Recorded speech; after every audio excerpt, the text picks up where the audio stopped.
ಬೆಳ್ತಂಗಡಿ ತಾಲೂಕಿನ ಉಜಿರೆಯಲ್ಲಿ ಭೀಕರ ಅಪಘಾತ ಆಗಿದೆ. ರಸ್ತೆ ಡಿವೈಡರ್ ಮೇಲೇರಿ ಲೈಟ್ ಕಂಬಕ್ಕೆ ಕಾರು ಡಿಕ್ಕಿ ಹೊಡೆದಿದೆ. ಅಪಘಾತದಲ್ಲಿ ಕಾರು ಚಾಲಕ ಪ್ರಜ್ವಲ್ ಮೃತಪಟ್ಟಿದ್ದಾರೆ. ಬೆಳ್ತಂಗಡಿ ತಾಲೂಕಿನ ಉಜಿರೆಯಲ್ಲಿ ನಡೆದಂತಹ ಅಪಘಾತ ಇದು. ಲೈಟ್ ಕಂಬಕ್ಕೆ ಡಿಕ್ಕಿಯಾಗಿ ಪಕ್ಕದ ರಸ್ತೆಗೆ ಉರುಳಿ ಬಿದ್ದ ಕಾರು. ಆ ದೃಶ್ಯವನ್ನ ನೀವು ನೋಡ್ತಾ ಇದ್ದೀರಿ. ಅಪಘಾತದ ತೀವ್ರತೆಗೆ ನಜ್ಜುಗುಜ್ಜಾದಂತಹ ಐಷಾರಾಮಿ ಕಾರು.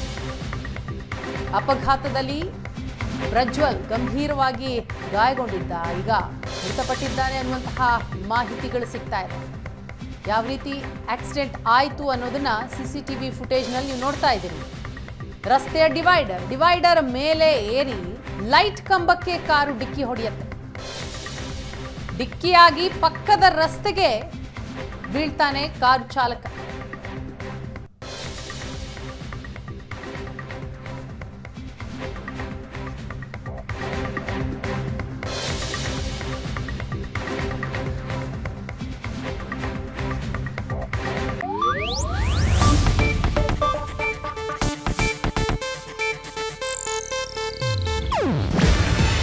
ಇದು ಏಷ್ಯಾನೆಟ್ ನ್ಯೂಸ್ ನೆಟ್ವರ್ಕ್ ಪ್ರಸ್ತುತಿ. ನೀವು ನೋಡ್ತಿದ್ದೀರಾ ಏಷ್ಯಾನೆಟ್ ಸುವರ್ಣ ನ್ಯೂಸ್.